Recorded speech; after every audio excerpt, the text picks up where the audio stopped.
shorty, let's ride. Real still spinning, so shorty, let's glide. She asking me why, I don't get.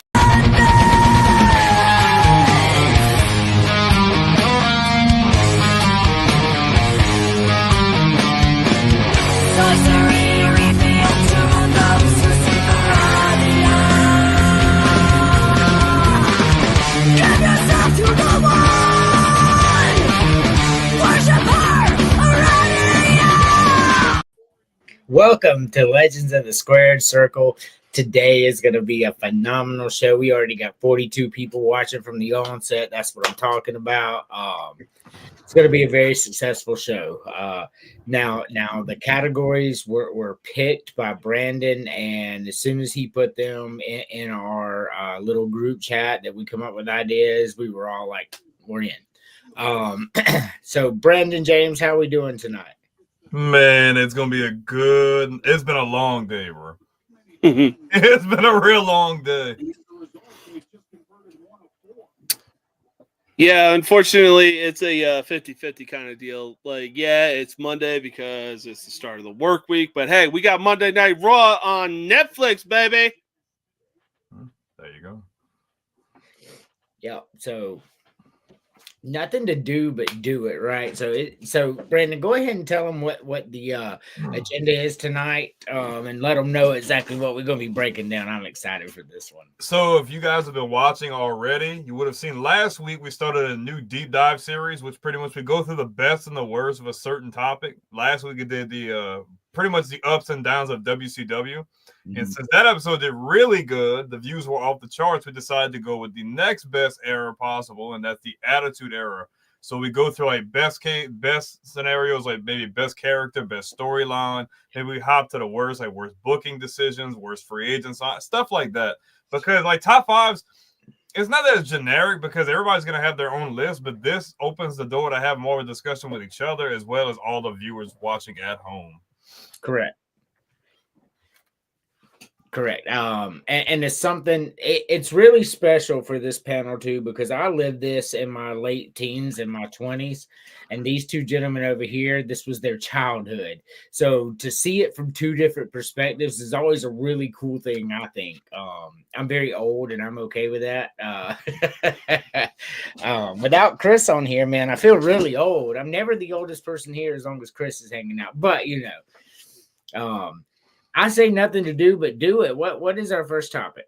First topic, man. The Attitude Era was full of many larger-than-life characters, great characters, bad characters, but the first topic is going to be the best character individually in the Attitude Era. Excellent. Who you got, Brandon? Man, you could go through a plethora of guys, and I feel like you wouldn't have a bad answer because individually, man, because they just let them cook, bro. They literally just let everybody cook. Like, say, okay, this is the direction we want to go in, but hey, push you out there, figure it out. Like, we're going to be all right.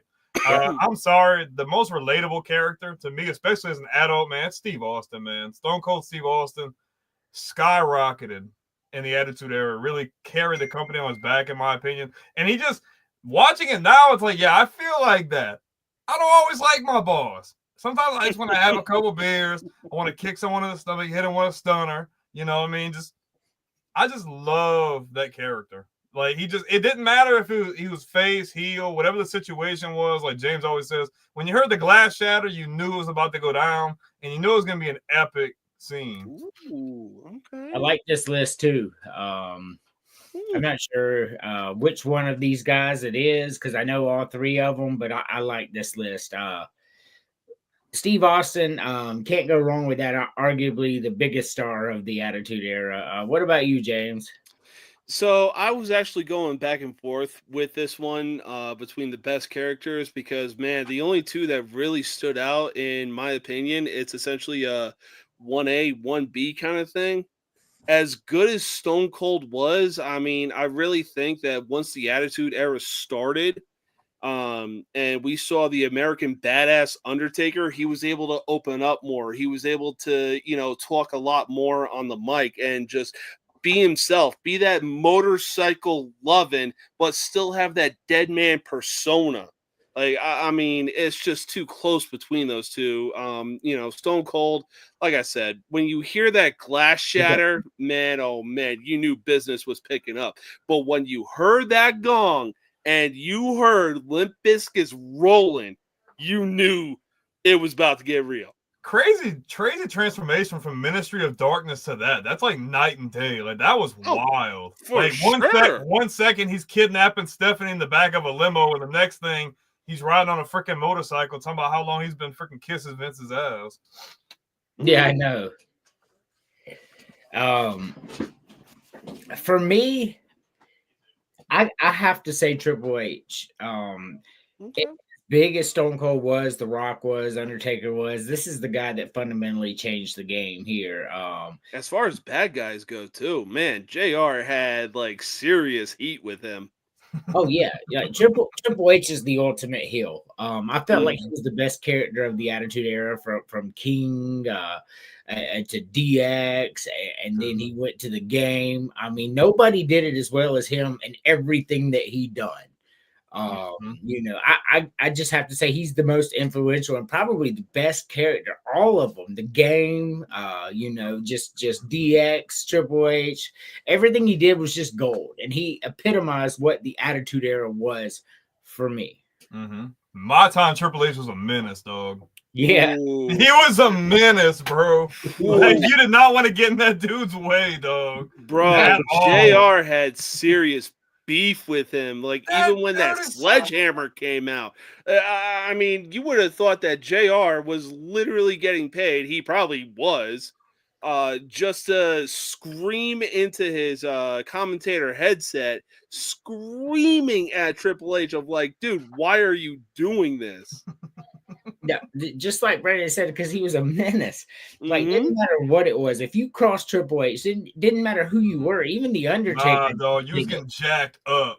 Like, yeah. And then when he came back from quad, bro, it was just like he turned it up like times 20. I'm like, oh, dude, this ain't it, bro. I'm not crossing you, bro. Hey, that Motorhead entrance of the Game, like, man, I got the Game and my time tied for first place for Triple H. You know what? I think they were both great. But my favorite part about this character is didn't matter who you were, how tough you were. You could be the boss, Vince McMahon. You could be the Undertaker. You could be anybody, Stone Cold. And if you crossed Triple H, you were gonna get it. Like, it was coming. You could guarantee that you were gonna get fucked up one way or another. But yeah, Triple H for me, like no doubt in my mind at all. So I think Stone Cold, Undertaker, Triple H, I mean, really all great answers. Like Brendan said before, you can't really go wrong. Like, there is no wrong answer here. It's really just what it means to you. It is why it's so much fun to list these. The second one is probably my favorite out of all of them, to be honest with you. But go ahead. The Attitude Era had many things, but feuds was not short of them. You could list any that go to mind, man, but I feel like there's one that stands out compared to the other ones. It's Rock and Austin, dude. Like, as quick as those two hit the top, and when they freaking cross paths, even from the beginning, when Rock stole Austin's IC title, and they're going back and forth, I was like, I don't even want this, bro. Just take it. I want the world title. I don't even want this no more. To the progression of the story over a 3-4 year period, and just going back and forth. Didn't matter who won and who lost. Didn't matter who's face, who was heel. And the crazy thing was all the matches at Mania, and it took The Rock like 4 tries to finally beat him at Mania. And I think that's really cool that you can have the same guy win all that many times and the feud still be that good, no matter how long in between. Yeah, I mean, yeah. Rock and Stone Cold was one of the greatest feuds of all time, not just the Attitude Era. What you got, James? I mean, look, I gotta agree with Brandon. You know, the Rock and Stone Cold Steve Austin literally defined a generation. And people are like, oh, you don't know what it's like for us to be separated. Yeah, we do, because we had the Rock and Stone Cold. Like, their rivalry, their feud, it was just on such a different level that there's not enough words in the dictionary to describe just how good their rivalry was. Like they saw each other, they made eye contact, and they both knew, hey, we're going to be doing this dance for quite a while. I like the fact that it could be like going for like something comedic, like they're roasting each other, and all of a sudden they start swinging hands. Exactly. And nobody, it's like you don't know when it's gonna happen, but like, hey, bro, I'm tired of hearing you talk, bro. We throwing hands. Like. So, for me, it's a clean sweep. By the way, this it's hard to pick any other rivalry during that era. I will tell you when he stole the Rock's Intercontinental title and chunked it over that bridge. That was so funny. Threw it in the river. Gosh. I was rolling. But that wasn't even the funniest one. The funniest one is when Stone Cold's music hit and The Rock sent the nation up the ramp to get him. All of a sudden, The Rock's pager went off, said 316, and he came through. Oh, it was so funny, dog. Yeah, that was too good. I was crying. That's the best Rock and I mean, that's the first best. Let's put it that way. It was so iconic because he's the Rock, and he's like, and then behind. I mean, it was so good. By far and out, Rock and Stone Cold. And if you could name anybody you want because this is what it means to you, but you'd be wrong. This is by far the best. I like when he went into the production truck and kept taking over the Titantron, talking about Rocky sucks. Yeah. Hey, look, I will say this. There was at a certain point in time where The Rock and Stone Cold would actually bet each other cases of beers of how over-exaggerative The Rock could sell the Stone Cold stunner. And it was just perfect. That's not showing. What are we looking at right now? How many viewers? It's not showing on my screen. Yeah, same. Oh, 100. Heck yeah. 15 minutes in. 101. Yeah. That I mean, I love this show. Like this is one of my favorite shows to do, to be honest with you. It's so much fun. Rock and Stone Cold, man. That was just so funny. Because like you said, there was one, I think it was at a Monday Night Raw where they were both in the ring and they were just jawing at each other. All of a sudden, Stone Cold said, "And what you gonna do about it?" And then The Rock punched him in the face, man. Just like you were talking about, like, you're tired of hearing you talk. I will never forget, man. It was so good, man. Yeah, and I believe this was at a point in time where Triple H was going through his torn quad that he suffered. Yes. Mm-hmm. And, bro, just, those two literally put the company on their back and were like, look, we get it. You're injured. We know you'll be back, but we're going to make this shit last for a long fucking time. There you go. Alrighty. Sorry, I'm sending this to y'all.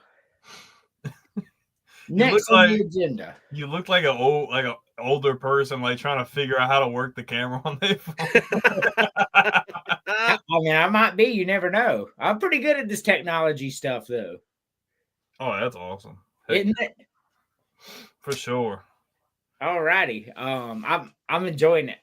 Over 100 people watching live. Thank you so much. I don't know where we're at in views, but I'm sure it's a lot. The next one though is epic. I would not be surprised if all three of us have the same answer on this one too. Be honest with you. But go ahead. So the Attitude Era had its great characters, its poor characters, great feuds, poor feuds. But let's talk about matches, man. Best match of this era. You could go damn near almost any PPV down the line, man. All the pay-per-views were loaded with bangers. Not even just that. I mean, even like your house shows, Raw, SmackDown back in the day, you could catch a really good match any given night. But when I think of a great match, at least in this era, I feel like you need to look at the build-up. I think you need to look at what the characters are doing with each other and like what happens in the match. I've got to go Austin and Rock again at WrestleMania 17. I just don't feel like there was a crazier build-up for a match. And just the way it went and the way it ended, like it was just poetry in motion to me. beautiful match. Not going to take that away at all. I might actually go back and watch WrestleMania 17. That was a really I'm thinking about it. Yeah, I think I'm gonna watch the because I looked at Netflix. They don't have all the Raws. They have like 3 in this season, 7 in this season, 4. It's trash. Yeah. Hey, look, Netflix and Hulu need to come to a deal where it's like Hulu will still provide the previous Raws that have been shown over the course of the years, and Netflix will provide the Raws that are currently going to be shown now. For all that, they should have just kept it on Peacock. It's not just I'm just saying. Like season 2, 3, and 4 are missing like 20 and 30 and 40. Like it's just crazy. It's not just the Hulu ones. I'm sure it has something to do with Peacock and all that too. I don't know. But yeah, that was a great one. What about you, James? Man, this was a tough one. Don't get me wrong. I understand. Best match was Stone Cold versus The Rock at WrestleMania 17. But I mean, I'm going to give SummerSlam a shout out and even WrestleMania 17 as well, because this was a hard one. Mostly because we saw the golden triangle of tag teams compete in a match that wasn't even the main event, but should have been the main event.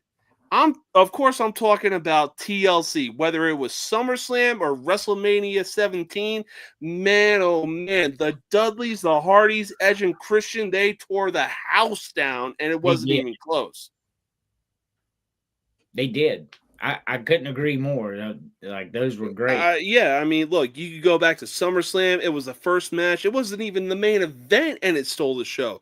WrestleMania 17, the amount of people that were getting involved still stole the show somehow. I just feel like they've never been able to fully recreate anything close to that. Like ever since that series of matches ended, like you had some good TLC matches, but dude, like it never was anything like that. I feel like. I 100% agree. Yeah, y'all can roast me for this if you want, but one person who you could put in matches like that to bring that kind of magic back is Logan Paul. Watching what he did in the pay-per-views with the way he can fly and he jumps over that. Why not? I mean, he fits the persona of an Edge and a Christian perfectly, almost body build wise. You know what I mean? Yeah. No, I like Logan Paul. I was even going to include the WrestleMania match between Stone Cold and Bret Hart, because that was essentially the beginning of the Attitude Era. And that was a banger too, bro. To have that dripping blood in the sharpshooter. Submissions. You got Bret Hart, who is arguably one of the best technical wrestlers in the ring, and he's got the sharpshooter. But Stone Cold is like, I ain't never submitted. I ain't never gonna submit. The dude passed out, and he's getting cheered on the way out. And let's not forget, he was the heel. He was so good and so charismatic and so much fun to watch in the ring that it turned for him in that match. Stone Cold was born. That's a fact, because as soon as he got out of that ring, they were not for Bret winning. They were rocking for him. Great match, by the way. For me though, I have to say Undertaker, Mankind, Hell in a Cell. Like perfectly epitomized the Attitude Era for me. Like he took this crazy bastard and threw him off the top of a fucking cage, through a table, through the top. I mean, like it didn't get crazier than that, but that's exactly what the Attitude Era was about. And when I think Attitude Era, as much as you think Stone Cold and Rock, Mankind, bro. Mick Foley and Undertaker were them, and that match was top 5 match of all time.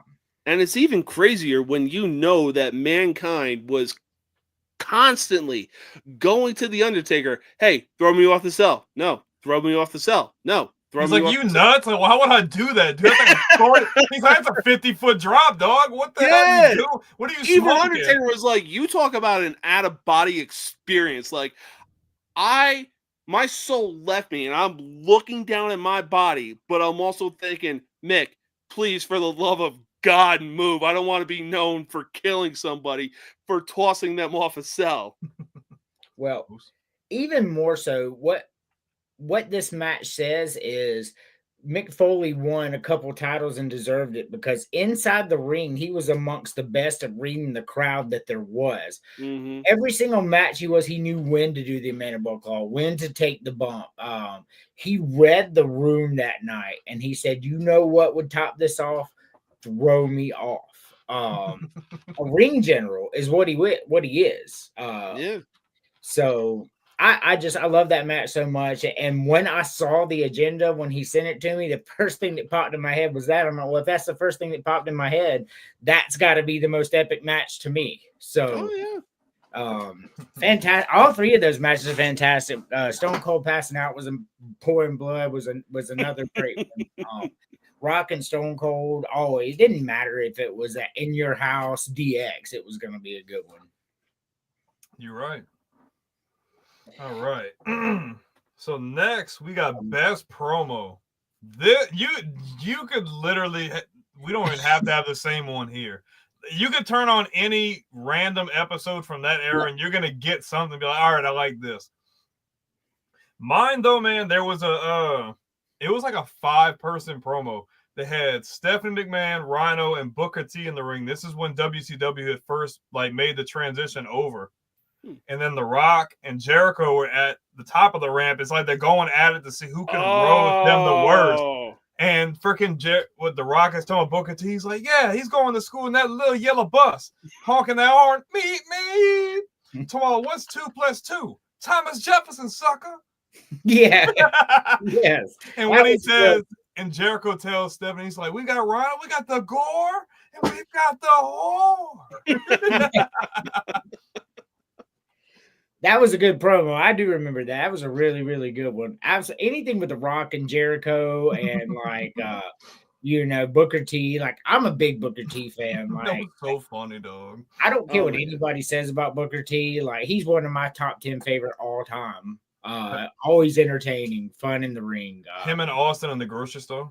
Yes. Oh my God. Oh my God. Hey, look, you got milk. That shit was funny. What about you, James? So I definitely saw this as a different thing. I'm looking at it as a promo, like a build up to the match of what's coming.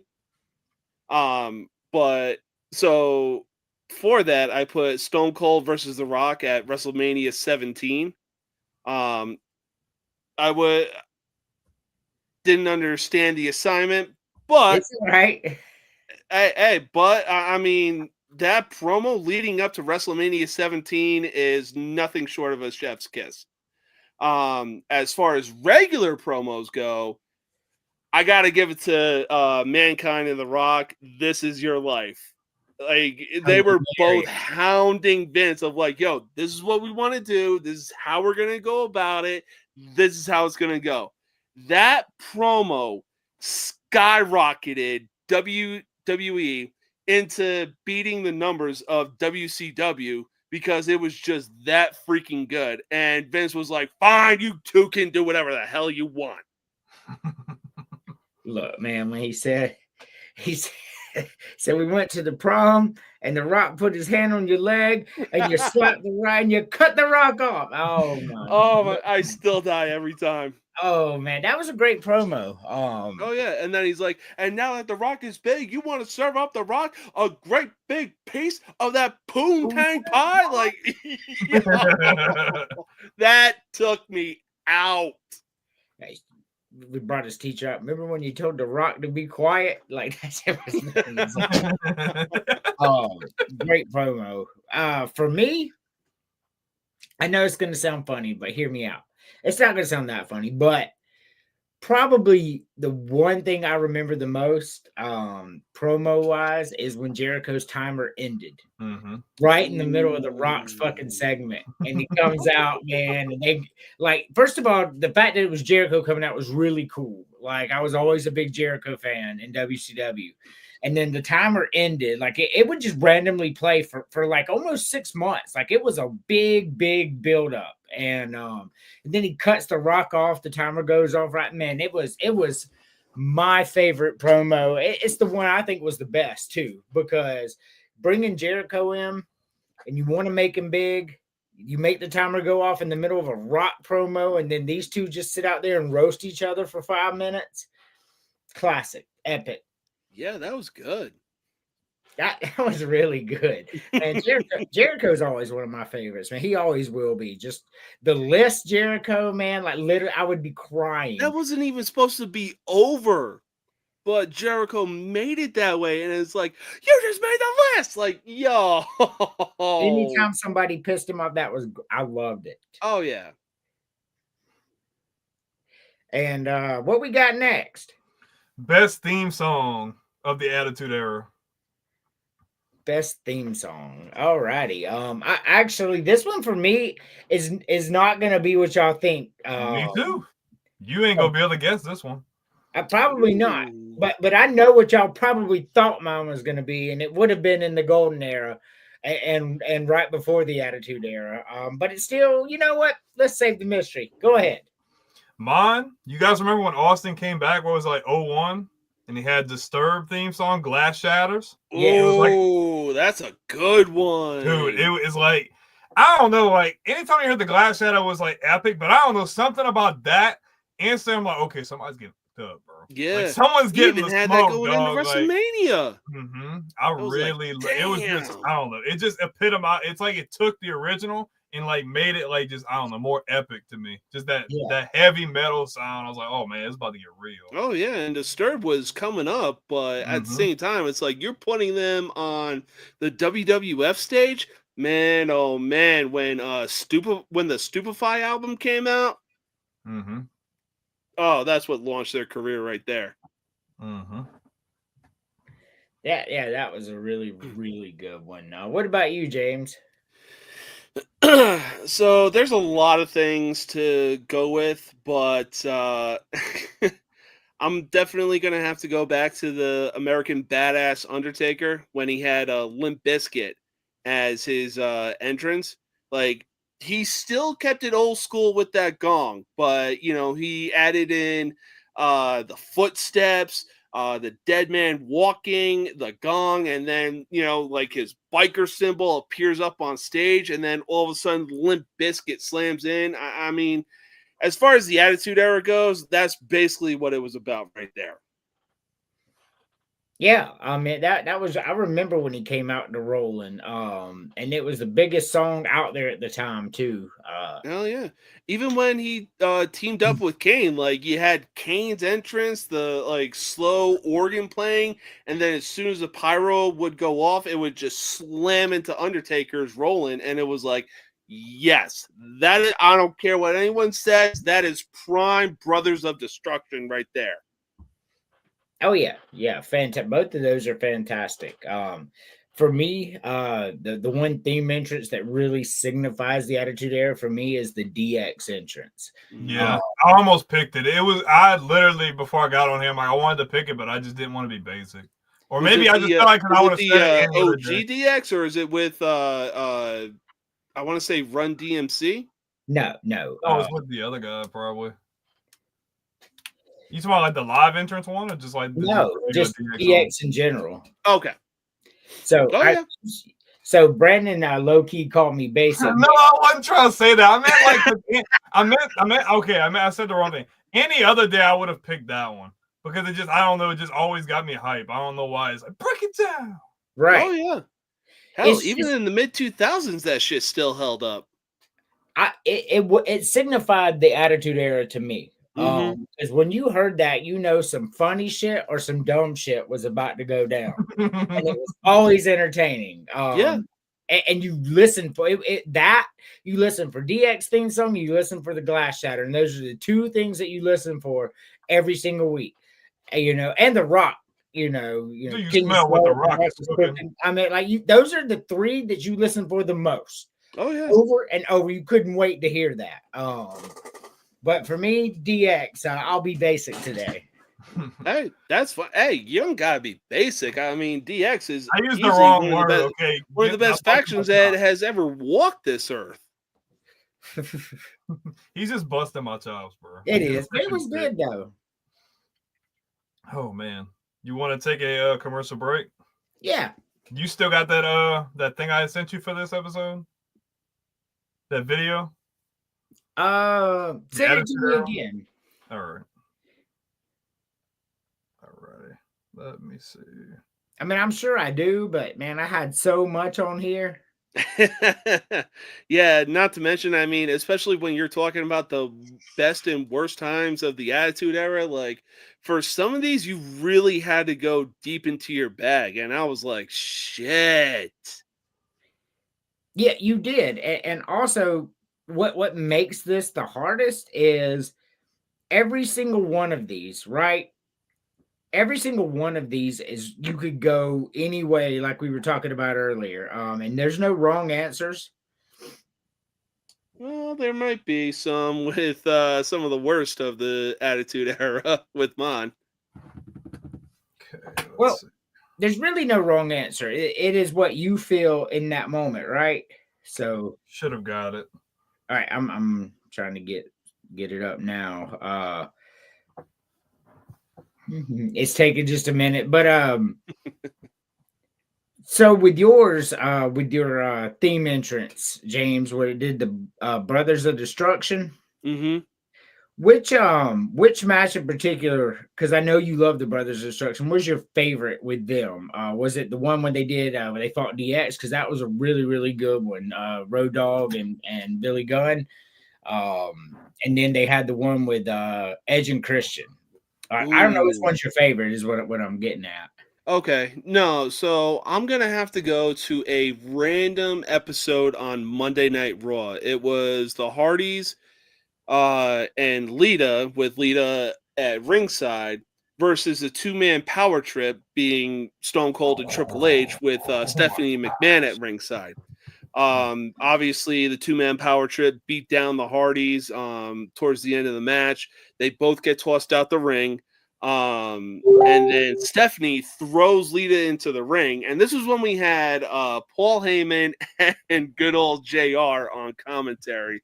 And Paul Heyman is obviously like, hey, she's in the ring. She's fair game. You got JR, fair game. This is fair game, my ass. All of a sudden, the lights go out.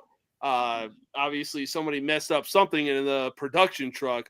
But the Kane's pyro goes off, and then we go into Limp Bizkit rolling, and both the Brothers of Destruction are just standing at the top of the ring like, yo, we've seen enough from y'all, but we're going to casually walk down the ring because we know we can kick your ass. 2-man power trip was like one of my favorite tag teams. Mm-hmm. Triple H and Austin were just like, yeah, we're just here to mess it up. Like, we don't care who you are. Like, we're going to get all the gold and we're just going to whoop everybody's ass. Oh, yeah. Well, I mean, that's literally the way it went down. I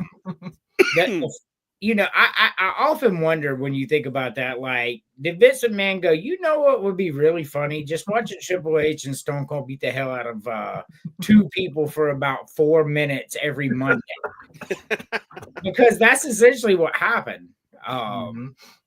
It was dope, though. It was cool because them guys would have never been a team otherwise because they just, Triple H, you kidding? Like, they wouldn't be a team. But they both just talk a lot of shit. Yeah, absolutely. So let's take our commercial break. Good time for that. I got a couple of things I'm going to send y'all. Cut just 2 things I want to touch on after we finish the agenda. Y'all just say yay or nay. But with that being said, you are watching Legends of the Squared Circle only on the Villain Media Network.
Juice, Hey, what's up? snot nut.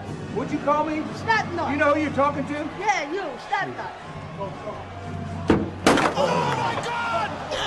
It's Mr. Flatnut to you. Does it get funnier every week? Because I feel like it gets funnier to me. It really does. Like every week when I play it, it gets even funnier. Shout out to the 150 people watching right now. I really appreciate that. All of us really appreciate it very much. So thank you all for the love. It's a very fun time to be here. So with that being said, what is our next agenda and how awesome is it? We're getting into the worst of the Attitude Era. When you think the Attitude Era, you don't really think of a whole lot of bad because there was so much good. So a lot of the bad really got overshadowed. And you might not have noticed them, but me personally going back and watching it now, I'm like, man, this is good. This is good. And they slip like, what is this? Why is this in here? Why are you here? Why are we doing this? I mean, you're going to have some bad when you have a whole bunch of good. But the first topic, like before, how we had best character, we're going to go with the worst character, which I don't feel like they had a whole bunch of really bad ones because they threw a whole bunch of randos, honestly, just as filler from time to time. It would just be like guys that were either like in developmental or maybe they signed the guys at free agent, they throw them in a regular, just all kinds of randos, to be honest. Yep. So who do you have? Who is the worst character of the Attitude Era? Somebody who at times was a good character or subpar, like average character, but I've got Marvelous Mark Marrow, bro. All that crap when he was with Sable and they had drama and he was losing to Butterbean and all this stuff. Like he wasn't over to me. Like it just felt like they were forcing it. Like I just felt like he had a lot more potential. And I didn't really like his boxing persona. It just didn't really do anything for me. Is better than his Johnny B. Bad persona. Yeah. This is true. So I remember watching him come out. He was okay, I guess. Definitely I could see how he could be one of the worst. So he should have been a lot better than that. Mm-hmm. But he brought out Sable and oh man, she came out with that robe on, bro. And they walking up the ramp and the robe comes like, no, like cover up. Like, no, they want to see me, not you. I mean, and then Brock Lesnar took her. And yeah, then, that was so weird. It was, so but what's Mark Marrow gonna do? I mean, nothing. He wasn't gonna do a damn thing, is what he was gonna do. Like this guy was a literal monster, like literal monster. But yeah, Mark Marrow, terrible character. I totally understand why he's on this list right now. James.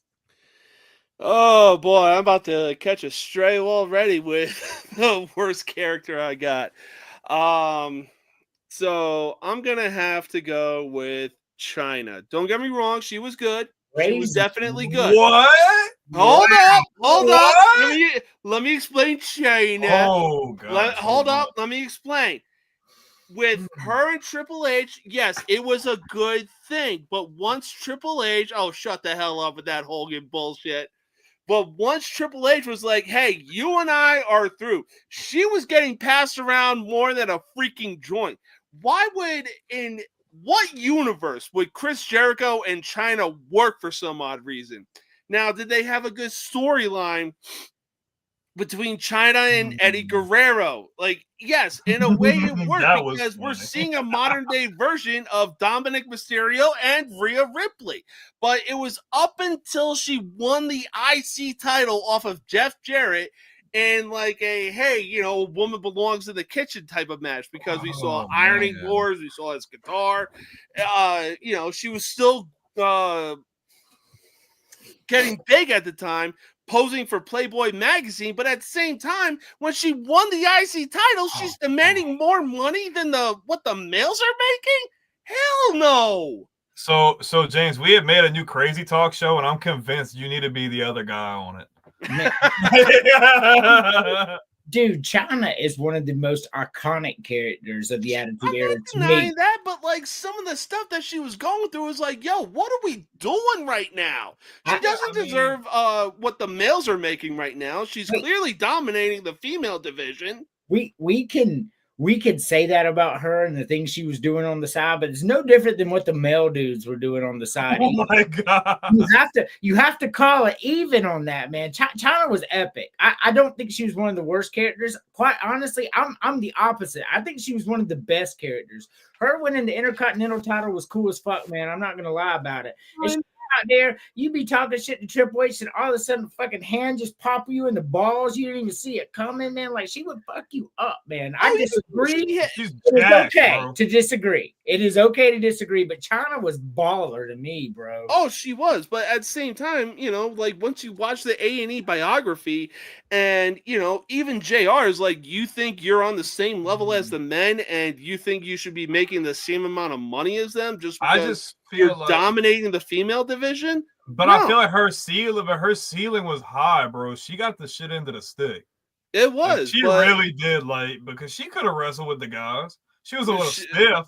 She was a bit stiff, but you still could have worked her with a bunch of other people. I mean, I don't necessarily agree, but everybody's their opinion. Here's the thing. I felt like she brought more to the table than a lot of the men did, to be honest with you.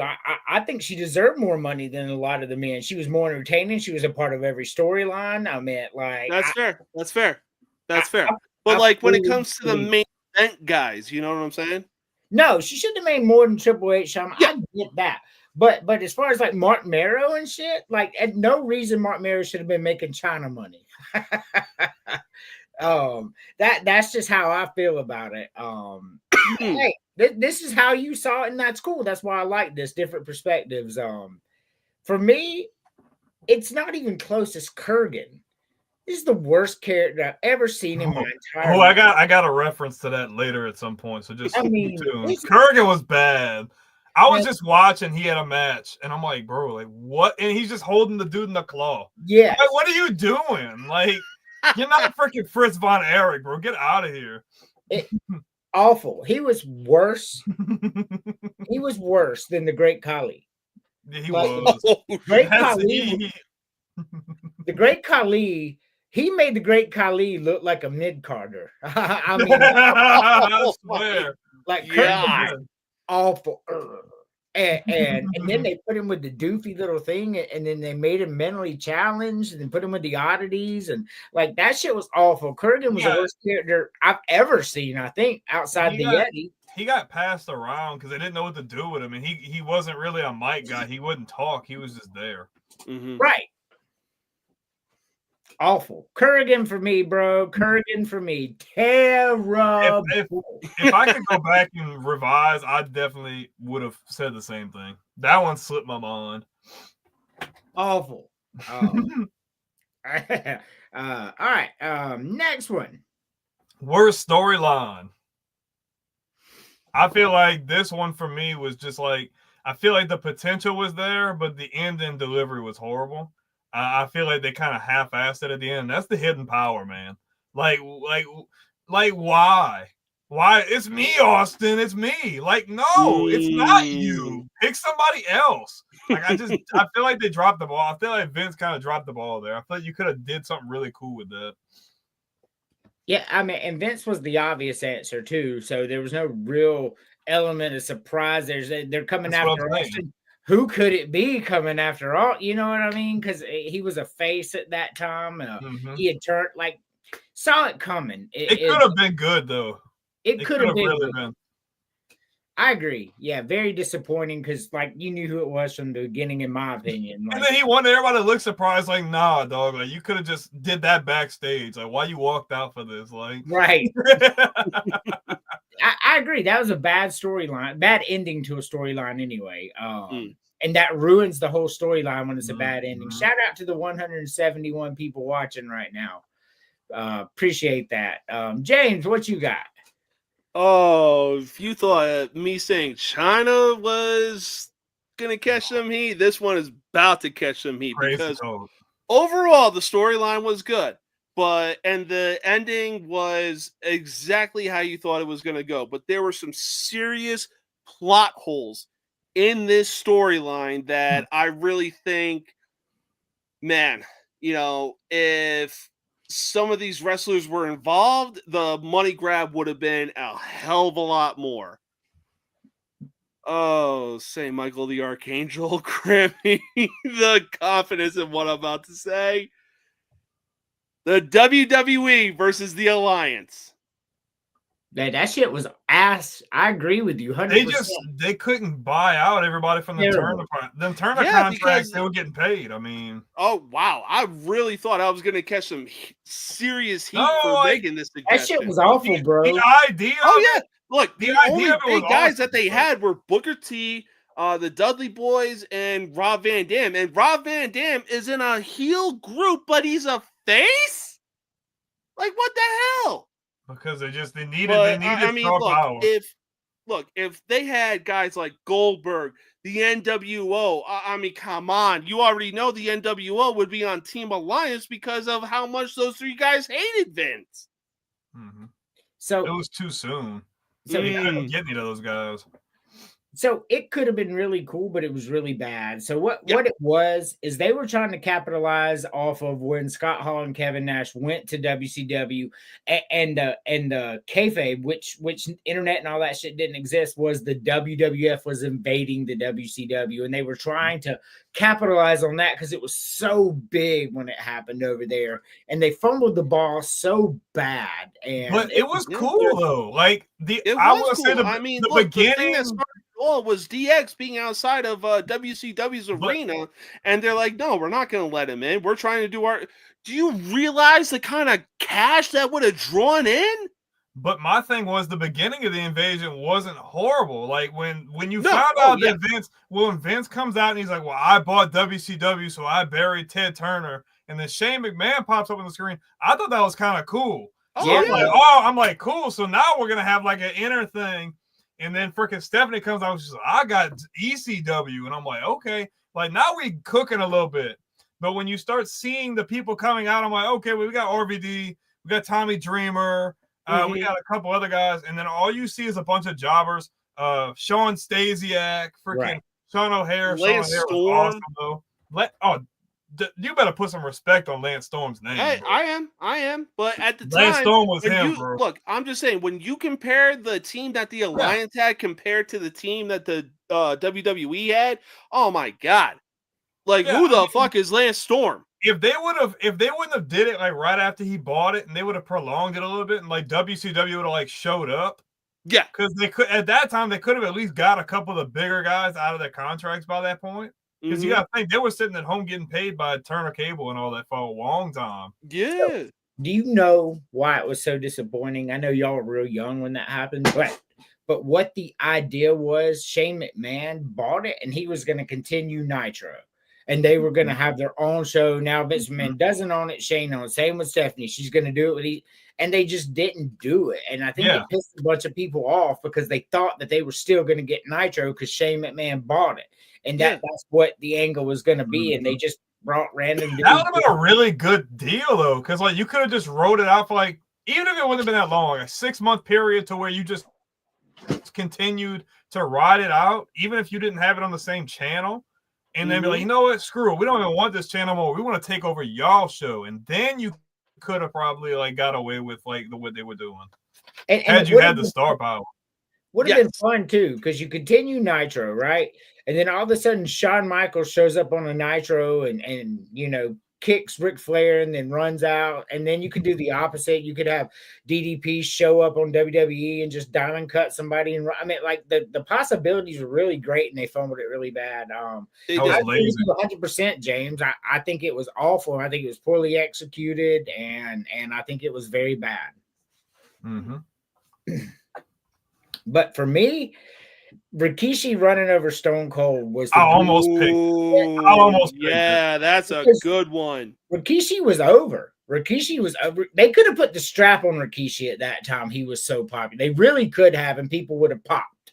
It would have been really cool. And then all of a sudden they made him run over Stone Cold, and it really damaged his career because you really didn't see much more of him after that. Like it was just an awful, awful storyline from beginning to end. Just ass, to be honest with you. And to put Rikishi in that situation was super ass. I don't know. JD, what's going on, man? Glad to see you. Worst storyline, I think, of the Attitude Era, man. Just total shit show from beginning to end. Mm-hmm. Yeah, Not that's a bad at good all. one.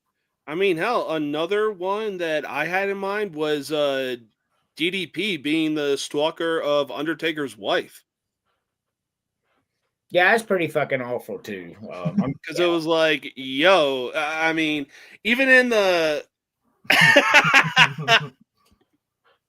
but yeah, even in a match between Sarah and DDP with Undertaker on the side, you know, Sarah's being distracted by the ref. Undertaker then pulls out DDP from out of the ring and then starts kicking his ass, and the They- ref is just oblivious to what was going on. They buried my guy, dude. DDP was awesome in WCW. They was. made him into a freaking jobber, dude. DDP was a fan favorite in WCW. Yep. And seeing him win the world title was like, wow. Yeah. And he comes Yeah. over, and it's like, okay, cool. He's a cool theme song. And then other than that, it's like, dude, like, what are y'all gonna do with him? Ooh, he gets the hardcore title. Like, at least let him go for the mid card title or something, man. He was good. Yeah. Not only that, they made him goofy. It's Yeah. me. It's me. I mean, and in WCW, he was a badass. Like, he was the one fighting for WCW, not Sting, Mhm. not Ric Flair. He was the one out there. Dang. Anytime the NWO was out, he was out. His ribs were always fucking brown. Yeah, he was always taped up. Yeah. But DDP was badass. I agree with you, man. That shit was stupid. They could have really done a lot. At least, like you said, at least put the big gold back on him. Mhm. But he was a huge fan favorite. Couldn't agree more. What we got next? Because the next one's really funny, and I don't think any of us are going to have the same. Like, not even close. So last week I dropped the ball in the description for this one. That's why I made sure and I went back and had a very detailed response. It's gonna be the worst person who shouldn't have been pushed the way they were. This guy wasn't a bad wrestler, and he was involved in some decent angles, and he wasn't a terrible wrestler. But like at this time, I feel like they kind of just pushed him for no reason. That's Test, man. Like I feel like Test was getting a whole bunch of push at one point in time and getting pushed into the spotlight. And I just don't know if he wasn't ready or if he just wasn't that guy yet. Especially when they were like pushing for him to marry Stephanie, and the Triple H is like, no, I already married Stephanie. And you're trying to push him into the main event. I just didn't feel like. Well, I think that was an apology because like Test was dating Stephanie McMahon in real life. Yep. And then they broke up. She got with Triple H, and they made an angle like the Edge and Matt Hardy and Lita. Like they do that shit because Vince is just a dick, right? And Not even close. We got real life beef. Guess what? Now you got to reenact it here. yes, yes. And so I think that's what happened. They wanted to push him because of all that happened. And but yeah, he just. You know, didn't he pass away? So rest in peace. Yeah, it was like somewhere between 2009, 2010. He was a good wrestler though. Like he was a good big guy. He just didn't really have the mic skills for me, but I liked him. Especially when he was in the Un-Americans. I thought that was funny. With Lance Storm and Christian, that was funny. Yeah, Lance Storm and Christian was hilarious. I absolutely loved it. So what about you, James? Oh man. I mean, look, when this dude was coming up as a singles competitor, you know, he was alright. You know, I believe he was under the Honky Tonk Man. But once a certain somebody came into his life, and you know, he was like, "Hey, if we team up, I'll smell money." But unfortunately, he was essentially the worst person to push when the guys like The Rock and Stone Cold were the guys. And for me, that's badass Billy Gunn because he won King of the Ring. Then he gets put into a rivalry with The Rock. Damn it. I took a nap for 20 minutes and that shit was already over. Oh, man. James, you cutting up. I cannot agree with you on that. You cutting up. You crazy. Hey, James look, bro. The Rock did a promo. Oh, dear God. You see, my name's Billy, and I just won King of the Ring. But there's one problem. Everybody still thinks that I absolutely suck. Hey, that was a dope promo, though. I love that. Especially, that was a promo that buried him. So, but man, like, I don't know, man. I think Billy Gunn was really cool, man. He meant a lot to the business. I'm not denying that, but at the same time, it was like, yo, you're gonna pin him up against The Rock? one of, He if made not his the dues. best talkers on the mic of the Attitude Era. I mean, I think he paid his dues. He did. And he was always willing to do what was asked of him. And he was out there week in, week out. He's really fun in the ring. The New Age Outlaws, Road Dogg was the talker, but Billy Gunn was the action. You know what I mean? Yeah. I don't know, man. I know it's weird to see him as singles push, so I understand what you're saying. Why push him as a singles guy? When you Especially with win the King Rock of the and Ring, you're Stone Cold. pushed to be like, hey, you're going to win a world championship. I just like Billy Gunn. No, I'm not denying that. I'm an ass man. Yes. Well, I'm an asshole. I like their feud with that. I like their feud with LOD. Like when they screwed them out of the titles and they just kept running away. Yeah. And they just could never get the belts back. Yes. That's funny. That's a great transition because mine was a tag team, actually. I know it said person, but for me it was tag team. And that was the Headbangers. Yeah, I mean, they were ass on the mic. They weren't fun in the ring. I mean, like they wore skirts and Marilyn Manson shirts, and they were bad. They were bad characters, bro. They weren't entertaining on the mic. They weren't entertaining in the ring, and yet here they are with the straps, man. And you got LOD running around out there. You got the New Age Outlaws. I mean, it was goofy as fuck, man. It was just goofy as fuck. I like low key like the Headbangers. I don't even know why. Maybe it's just because I was a kid. I just thought, okay, these guys are cool. They're different. They're just doing weird stuff, but I don't know. I didn't think they were that great, but I can't argue with that. I wasn't a kid when they came out either. I was already high. He's like, dude, what y'all wearing skirts for, though? Like, what y'all doing? I mean, it was bad. They were bad characters. They were bad on the mic, and they were bad in the ring. And then I see them with titles, and I'm like, this shit don't make no sense. Like, I'd rather the Beverly Brothers have it than these fuckers. Damn, dude, golly. I mean, they were that awful. Just every time I saw them come out, I'm like, all right, what's going on Nitro? I mean, instant. Yeah, you do that, and they're like, hey, this is the main event of the other one. Okay, I guess I'm flipping back. Right. I mean, Headbangers were the worst, bro. Billy Gunn, though, woo, that's a hey, there's reasons. Hey, bro, you're on strike too, dog. We got two more topics, so you might get kicked out, bro. Oh my god, get that. Okay, look, there's reasons behind of what I'm saying, and most of it has to do with watching A&E biography, and it's like, you know what? In a way, that makes sense. Why would you look? I get it, Billy Gunn, he was good. But when you win King of the Ring, you're supposed to be pushed for a world title, not get buried in a freaking promo. Dog, I was so weak because I made a face and I looked at me like, okay, well, at least I'm not the only one who felt like. Look, I'm not just saying Billy Gunn to be like, hey, no, it's Billy Gunn because he couldn't make it as a singles competitor and he's more known for. No, there's reasons behind it. It took me a second. It took me a second because I was like, did he really say Billy Gunn? And then he did. I was like, wow, that's crazy talk. What's going on, Terry? What's up, Terry? What's good, Terry? Crazy talk. Hey, Terry, bro, he talking crazy, bro. I think we might have found your co-host for Crazy Talk, bro. Oh god, he got one more chance. That's right. I just that is amazingly crazy to me. But you know what? Not as crazy as China, bro. Not as crazy as that shit was crazy as fuck. You're like, worst character China. And I'm like, what? Well, she had good moments, but what she was talking about backstage, it's like, okay, yes, you definitely deserve more money than the mid-carders, but not much more than the main event guys. But I'm saying she ain't act no more crazy than the men did, is what I'm saying. That's why I give her a pass on that. They was wilding, dog. They was wilding, bro. You hearing them hotel stories, bro. They was doing some crazy stuff, dog. Like, yeah. Shawn Michaels got coked up and left and wandered away from Triple H and all his people, and then punched a Marine and got fucked up. No. They were in a freaking bar, and it was like him, Bulldog, and X-Pac. And he starts running at the freaking mouth, talking about he's gonna whoop everybody's ass. And freaking Sean Waltman and him are just sitting there like, dog, like, what are you doing? Right. And they just let him sit there and get his ass whooped. He's like, dog, like, what are you doing? Like, we just chilling, dog. You get Hey, out. y'all think I'm crazy, Right. but Terry actually spitting facts on this one right here. That's right. Jimmy Snuka. Jimmy Snuka was the best of the Attitude Era.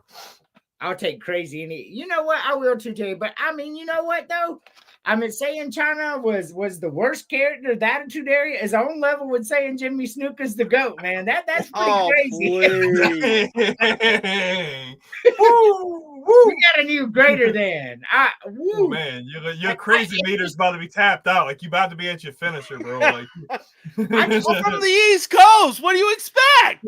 I am too. Like, I'm confused. Like, Oh, live North less and than- I Southeast live are less kinda than two 4 hours different from the things. ocean, bro. I mean, Andrew's like, man, I don't know what they put in your water, partner, but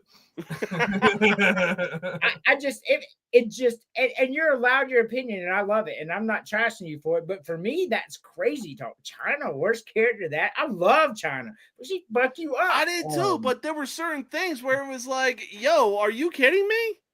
this yeah, or his gimmick. he's gonna be on the show. Hey, Billy Gunn, I understand what you're saying. I really do. Like, this guy's a tag team. He's not like that. Don't make no sense to push him in that high of her. I get that one. I love Billy Gunn, so it kind of struck me a little odd that you said that. But the China one, bro, crazy talk.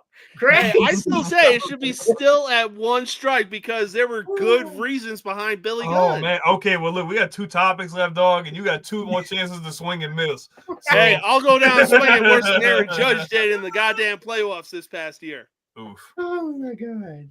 We're All right. gonna throw you a pitch like Randy Johnson when he hit the bird, bro. That's right. All right, so Next next one's gonna be worst booking decision. I got 1A and 1B. I Mhm. feel like you could have went anywhere with this. You've pretty much already touched on both of them, but the way they ended the invasion angle was terrible. And the DDP Stalker situation, like that was just horrible. I think that was really disrespectful. And I just feel like you really buried him. I feel like that was like the nail in the coffin for him to go on and start doing yoga, unfortunately. James said China was the worst. This guy, not us. Don't look at me different, dude, okay? I only met you once. Chill out. Like, That's right. Again, there's reasons behind it. I'm not just saying, oh, China. right, Are you going to explain? No.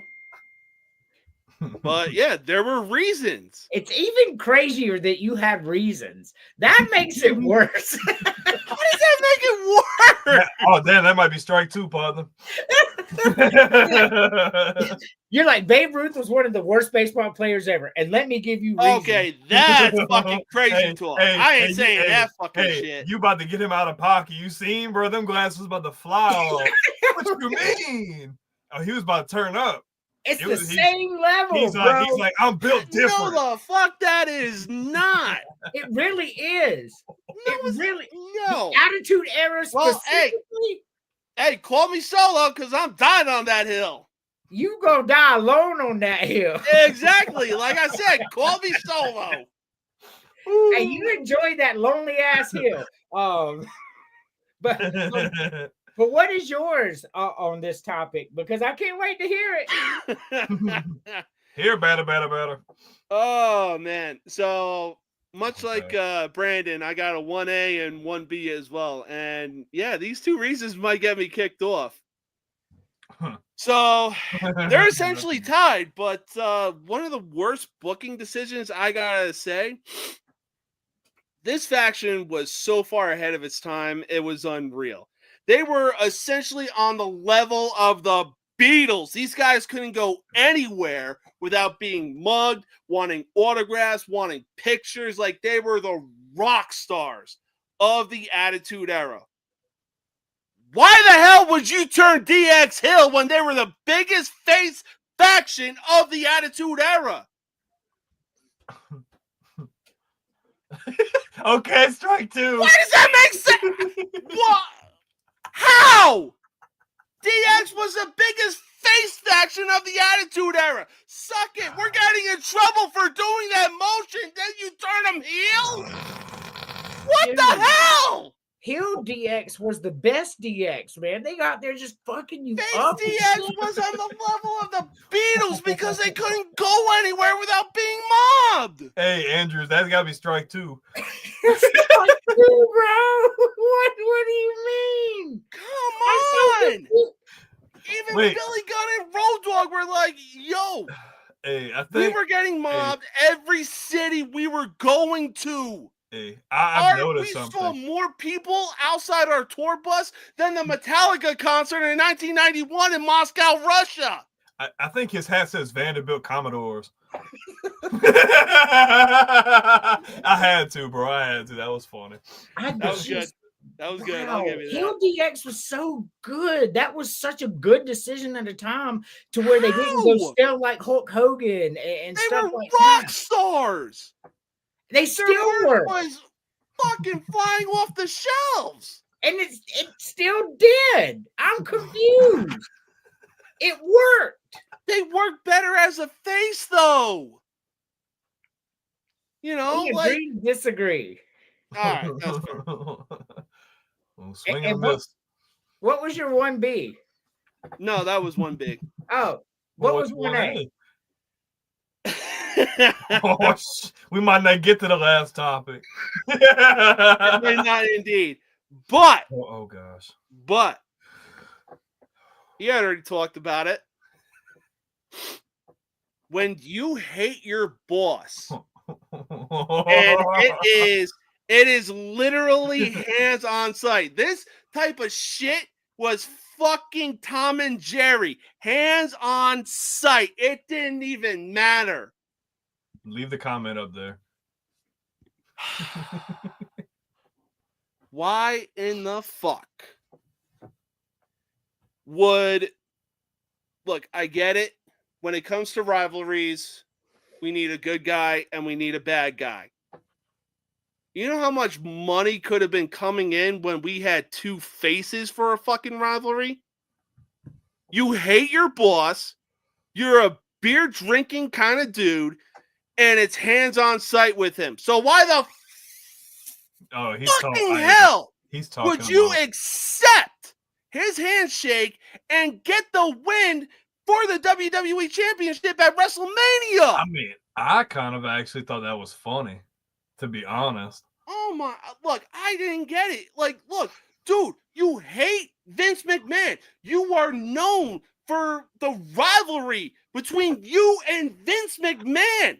Look, I would have understood if it was a Rock that turned heel on Austin at WrestleMania 17. I completely would have understood because he's been with Vince McMahon. He was the corporate champion with Vince McMahon. But Stone Cold Steve Austin accepting the help of Vince McMahon?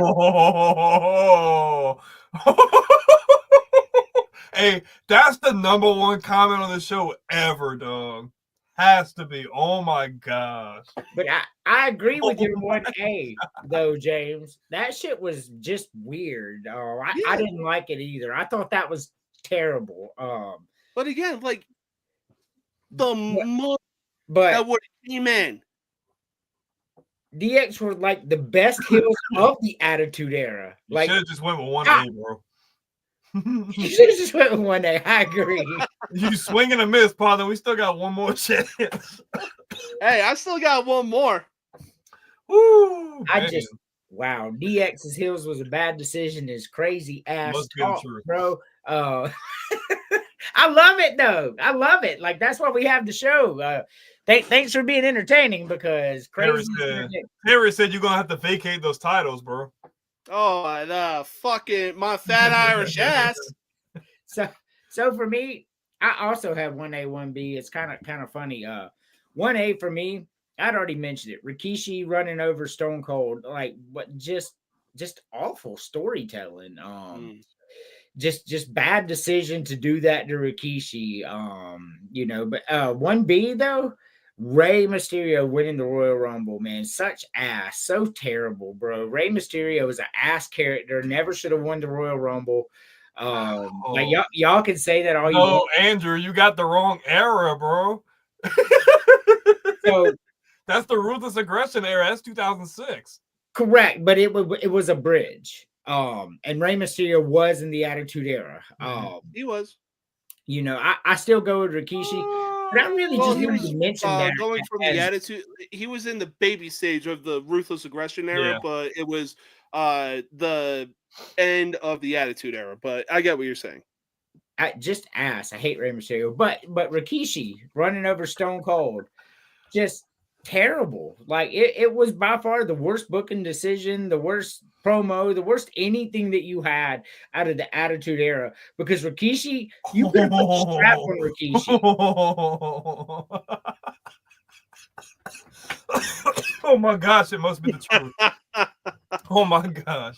Well, he doesn't like the mic skills of LA Knight, apparently. I don't know if that was a dig at you or he's saying you're good at mic skills and bad at everything else. I don't know. Hating on my dude Eugene, bro. Eugene was the truth. Hey, look, Eugene, yeah, no, him and Santel, that shit was stupid. I did not enjoy those things at all. What was stupid was including Eugene into Evolution. Yeah, dude, didn't he beat Triple H and fought Triple H Yes. at one point in time? Yes. Some stupid, like, dude, why? It's just hilarious. Eugene was funny, but yeah, it really didn't do much for me. But we have the last of these topics. What do we got? Oh man, I'm watching you down there, partner. Don't strike out. This one, it does come back to something that he touched on earlier, but it's the worst faction, man. They had a bunch of different factions in the Attitude Era. A lot of them have stuck out for the right reasons.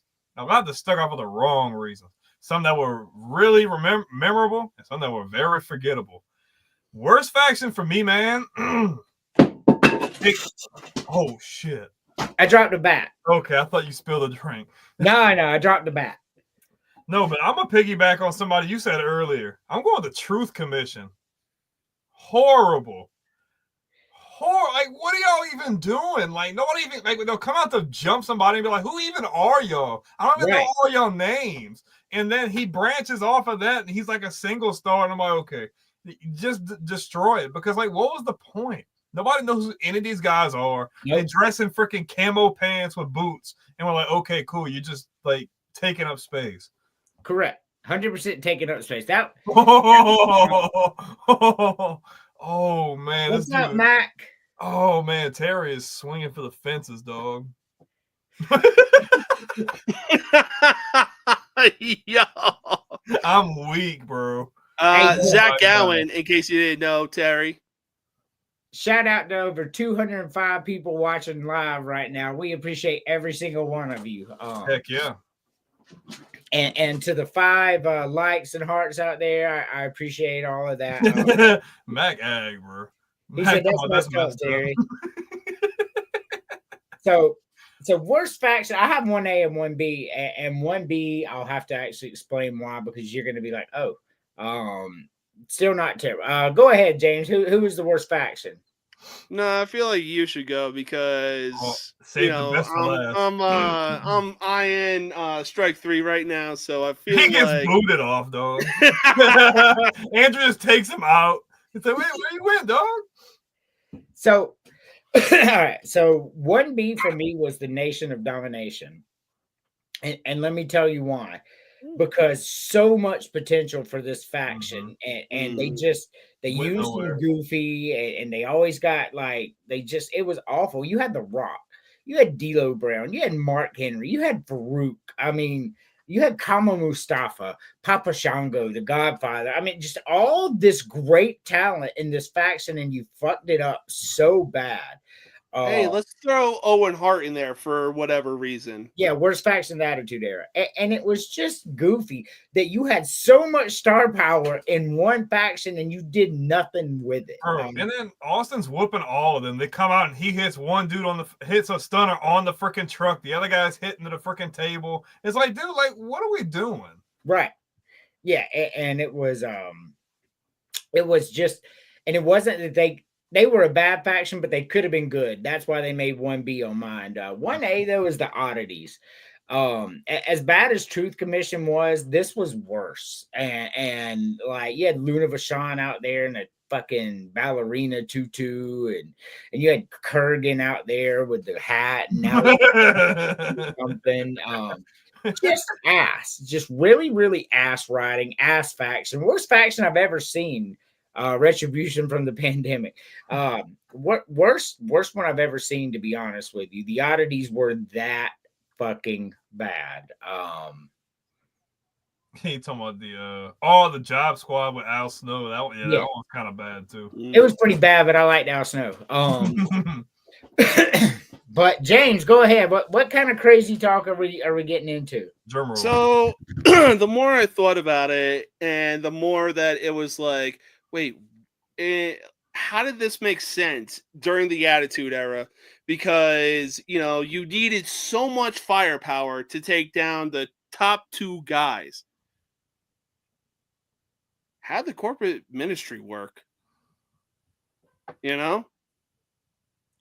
Like, just how? Like, they needed that much firepower to take down two guys?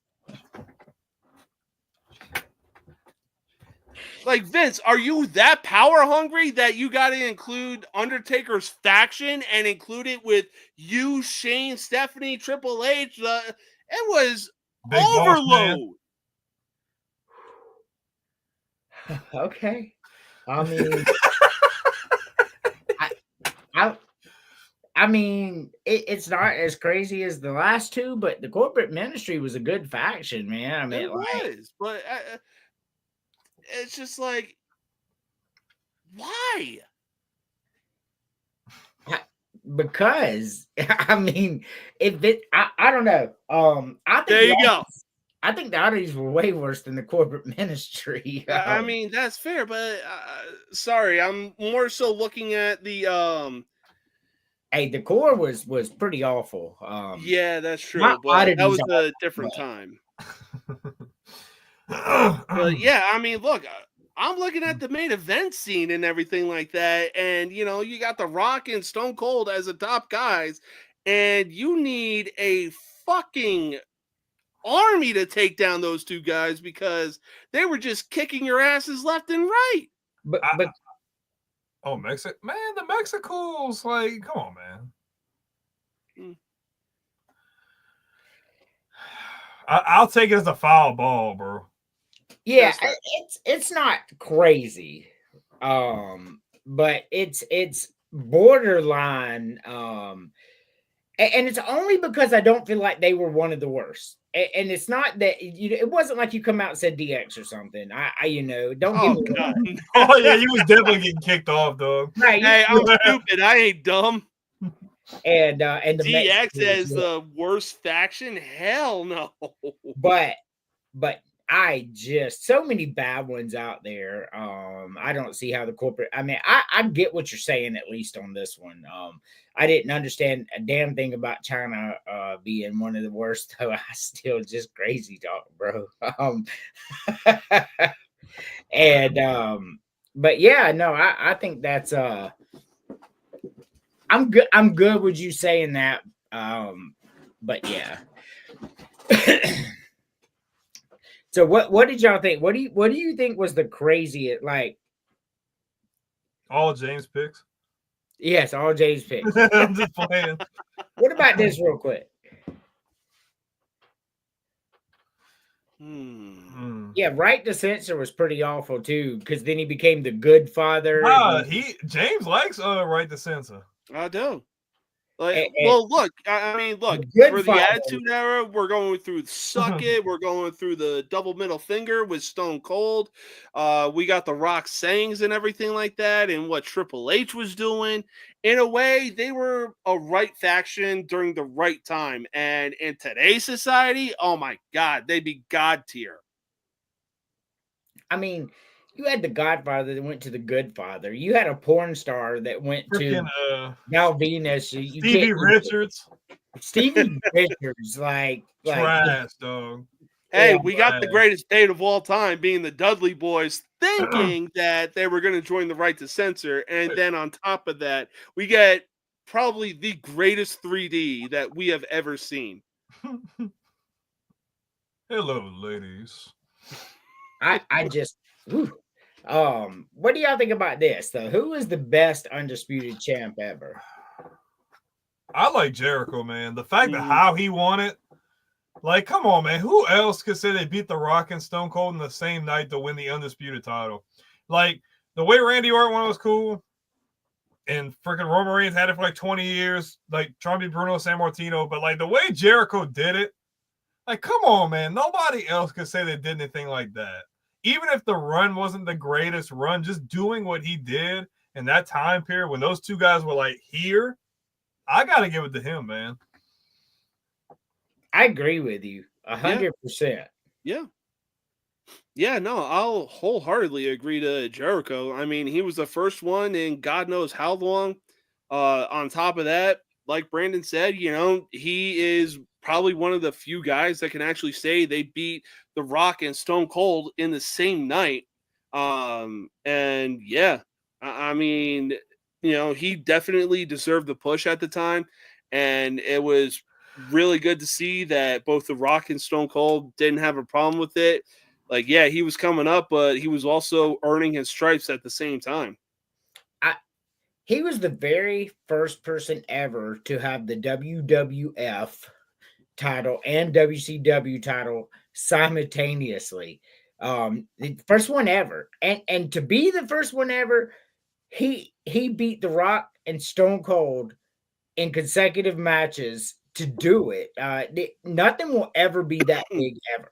No matter how they unify it, if they ever do again, it will never ever be this big again. Yeah. Ever. So I just wanted to throw that one out there. It was a really cool show though, y'all. I mean, we have 210 people watching live. I'm gonna just kind of real quick check the views and see like the total views. Let's see. Really, really good. And Triple H is easily bringing that attitude era type back. We're at 3,000 views. Oh, I mean, that doesn't even count what we've done on Facebook.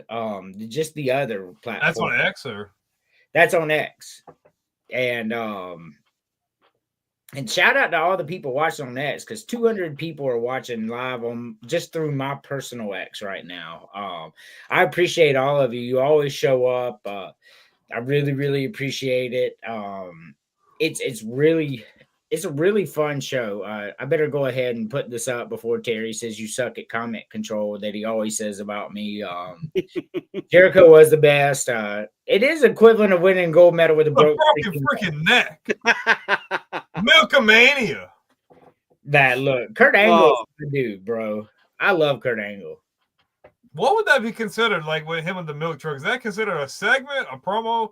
Because that's got to be somewhere in a conversation. That was funny, bro. To take what Stone Cold did with the beer truck, yeah, probably like in the area of being both a segment and a promo. Because like the fact that he like did what Austin did just without a beer truck and did with a milk truck, like that was so funny. Like imagine getting hosed down with freaking gallons and gallons of milk just to see the guy have 2 cartons like Stone Cold. Like what? Like you're so freaking corny, dog. I loved it though. I mean, it was one of the funniest segments I've ever seen in my life. The beer truck was iconic. You're like, oh shit, he's spraying with beer. That is awesome. And then he comes out with a milk, and literally you find yourself just laughing uncontrollably because it was hilarious. Oh man, the amount of funny segments that Kurt Angle has had. Him with the little cowboy hat. Yes. Oh man, or was it with the invasion? And Vince is talking to them, and everything Vince says, Austin's repeating it like, "Yeah, we gotta get ready." He's like, "No, oh yeah, the Undertaker sitting there." Yeah, and he's like, dude, shut up! Like, what are you doing? Like, we hear what he's saying. Yeah, he popped the Undertaker on the chest. He said, "Don't touch me again." Then he turned around and goes, "Yeah, don't touch me again." And he just starts barking at Kurt Angle. Bro, the amount of times that people have tried to make the Undertaker break, I think the best one was when Kurt Angle came out in his like American bandana and his shades, and just when Undertaker goes, he wanted to break right then and there. It was just too beautiful because I really feel like when Undertaker was able to open up more, it was basically, hey, what can we do to try and make this guy break character? But I mean, Kurt Angle has so many moments, especially the wig moment. Oh, dude. Oh my God. Undertaker's silence was so deafening when he actually realized it. It was like Los Boricuas is what that was, and yeah, that was a bad faction. Savio Vega is one of the most underrated wrestlers. That was a bad faction. Savio Vega was really good. Yes, Terry, yes. I remember that too. You were talking about The Undertaker. Remember when he got drafted to Raw? Oh, yeah. What? God, he was so pissed. What you mean I'm the first pick? No. Look, dude, when Kurt Angle, they first come out, started saying "you suck," and then he just come out there and he started singing it with them, and then he grabs the mic, he goes, "But I'm still gonna win," and then just beats the hell out of the jobber that was in the ring. Dude, like he was on the butt of so many jokes, and John Cena's like, "Oh, I forgot, you don't just suck, you swallow." Right. No, that freestyle that Cena had. Forget your mouthpiece. I'll put my piece in your mouth. Like, yo, Cena, you just don't care. You talking about the gore. You got the horn on your head. I got the horn in my shorts. That was that was pretty funny. But he's talking about that stable. It was actually before the Attitude Era. They went into it. They literally just got beat down every week by the Hart Foundation, Nation of Domination, and they didn't do any favors for that faction at all. It was bad. Just filler. Just filler. And then Savio Vega joined Nation of Domination later, and he was good, man. He was real good, but they used him ass. They really did not use him very well at all. He could do all kinds of stuff. It was just weird. I don't know. But yeah, Kurt Angle was always hilarious. Booker T was always hilarious, man. Booker T, Eddie Guerrero was the most fun, and he wasn't even on the talking that he was funny. In the ring, made you laugh. He sit there and then he put the chair beside him and then acted like he got hit by the chair. Oh dude, my God! Him and Kurt Angle, freaking sitting there with the ankle lock. Freaking, he takes his freaking boot off. Yes, he takes his boot off. He a week in advance of how that match was going to end, and Angle was just like, "Yes, this makes your character look so good. It makes my character look so good. This ending works." And Eddie's last freaking match with Mr. Kennedy, he did the same thing. He freaking tossed Kennedy the chair and he laid down and got him freaking disqualified. So I remember the Portuguese Man of War. So he wore this mask and it was multicolored. That was Golden Era, y'all. So y'all probably don't remember him. He wasn't on there a long time. But yeah, I remember the Portuguese Man of War. You remember El Matador, Tito Santana? Tatanka. Hey, look, Tatanka. I like Tatanka, dude, bro. Like I love Tatanka. I mean, I couldn't wait for them to put the title on him. Yep. Right. And so and my grandmother was Native American, right? My dad's mom, and I think my mom's grandma was, even though I never met her. So it was really cool because my grandma lived with us for a while, right? So I had that special connection and all. But I don't know. I love Tatanka. I love the Redskins, stuff like that. My dad was a huge Redskins fan, and but Tatanka was that dude, especially when he hit you like that with a little tomahawk chop, man, you fall down. I mean, I felt like they should have gave him the strap. There's somebody they didn't push hard enough, in my opinion. Yeah, and then he'd use that. I like when certain characters have weapons and stuff. So when Finlay had the shillelagh, that was something else cool. It was not the equivalent of Triple H's sledgehammer, but it was just you didn't know when you was gonna catch or William Regal with the brass knuckles, Oh yeah, no, absolutely. There's a bunch of people that didn't get a fair shake in the Golden Era that would have done decent in the Attitude Era. I think you have people when you go back and you think of hardcore people, even though you wouldn't think, but I feel like the $1 Million Man, if he would have been in his prime and not been older during the Attitude Era, he was the perfect person for the Attitude Era. I mean, he was out there and he was a perfect heel. And I think that would have translated well in the Attitude Era. And you kind of saw that when he brought out Austin. So I would have said him. You were talking about hardcore people. A guy who was a hardcore legend but had a stupid freaking gimmick in the Attitude Era is Terry Funk. Talking about some Chainsaw Charlie. Yeah, that was, and Terry Funk was that dude too. Terry Funk was dope. But especially in ECW, Terry Funk was dope. But he was Chainsaw Charlie was stupid. And then they had him and Mankind go at it and he chainsaw through the it was bad. Like they did him dirty. They really did. But I enjoyed it. Man. All right. So James is gone off screen and Brandon has frozen. So oh, okay. There you are. I was like, man, everybody's gone. They just dipped on me. I hope James is okay. Because he just went dark. But I'm sure he's fine. He's probably thinking about that decision to say Chana was the worst character of the Attitude Era. And wondering yeah, he had to go and, have a moment of silence and be like, "What was I thinking?" Yeah, the text Chris, be like, "Hey, bro, where should I go from here?" Right? No, yeah. I had to go drain the main vein. You know how it is. Yeah, he's texting Chris, man. I ain't got enough crazy talk, man. Help me out. Hell no. He seems like a list. It'll be a colder day in hell than when the Cubs won the World Series before I even text that dude. Like, hey, so I said some crazy shit because then he'll try to put me on a fucking lesson from people from back in the goddamn 50s. Vern Gagne. Yeah, Vern Gagne. You should have said Jimmy Snuka for the worst character of all time. Oh, thanks for telling me shit I already knew. Vern Gagne, Dory Funk Sr. We're gonna go like old school, like Grizzly Bob Orton. Hey, look, Flash Funk was nice. Flash Funk was ass, bro. Like they so Flash Funk was Too Cold Scorpio.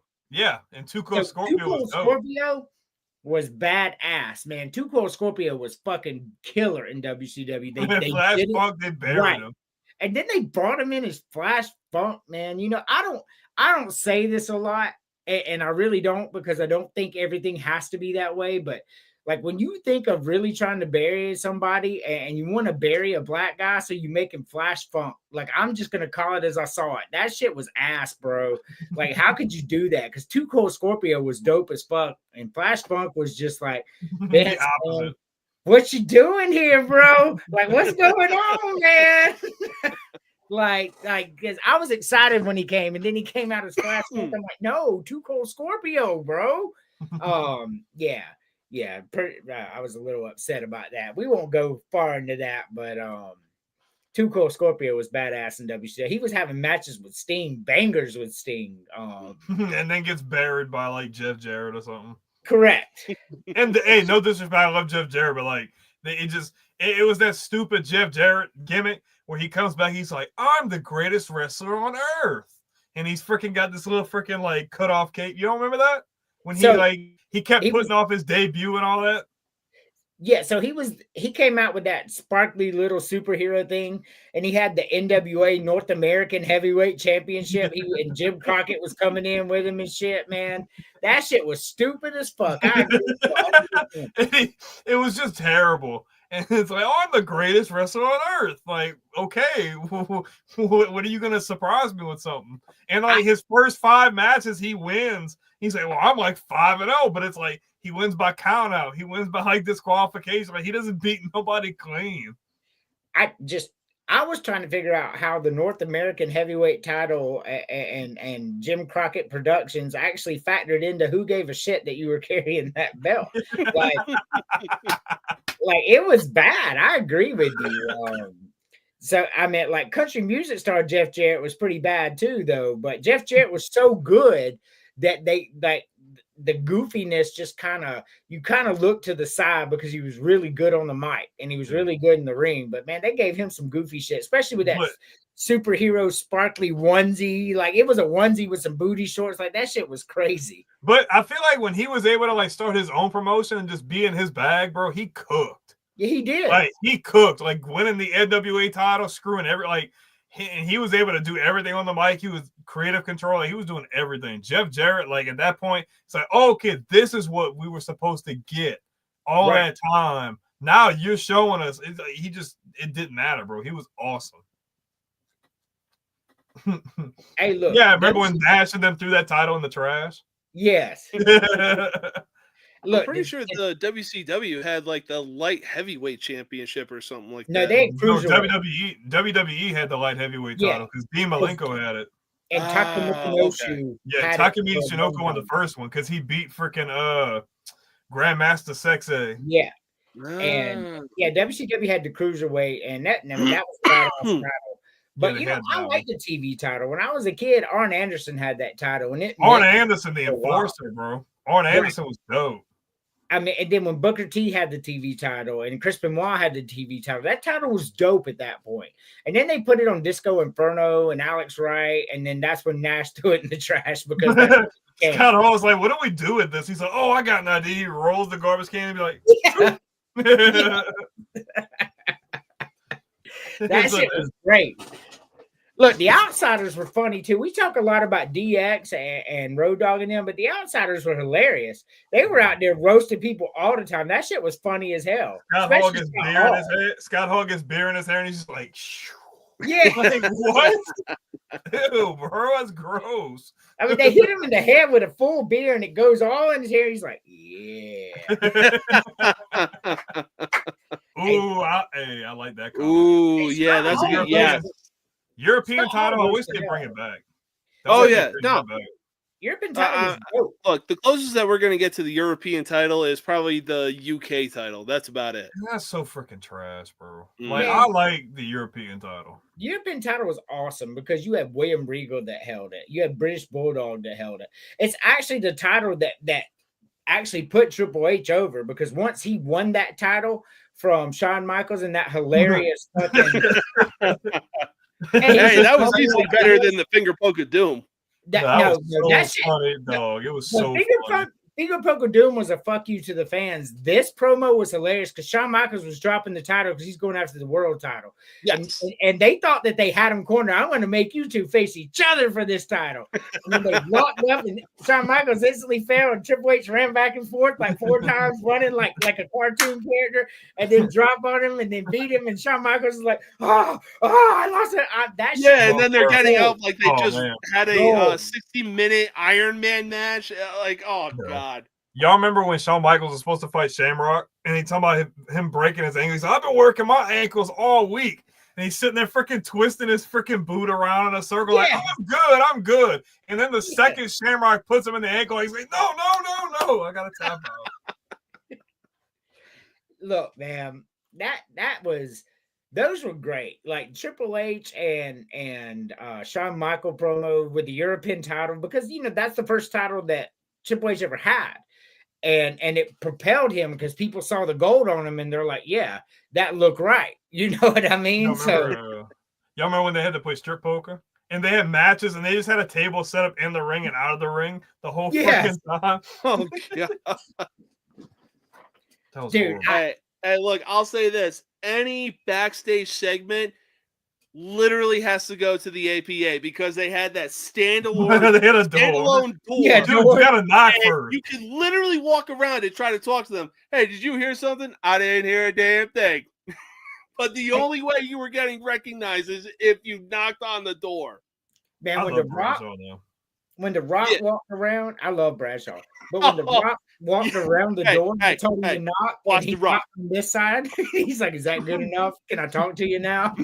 Yeah. They're like, Rock, what's up, man? How you doing? Look, Singles Bradshaw was a menace too, man. Like he was like you up. Like I like Singles Bradshaw when he became the Fox News guy and he cut his hair and it's all blonde now. And oh my God, I like JBL. I did like JBL. So the craziest thing that happened between Eddie Guerrero and JBL, Mother's Day. in El Paso. And this was, I kid you not when I say this, this was Eddie Guerrero's idea.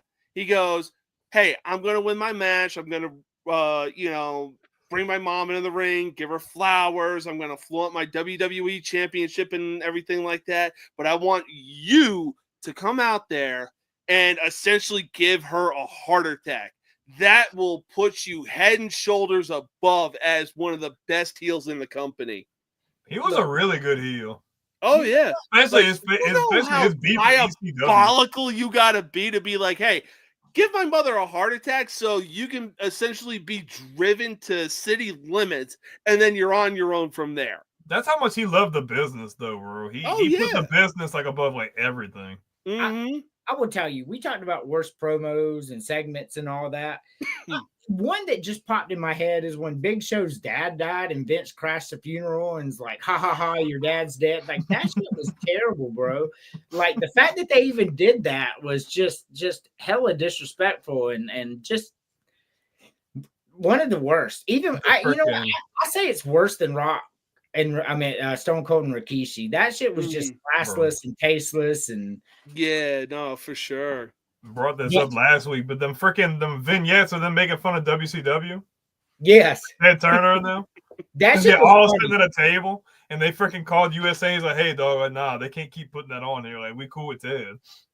Right.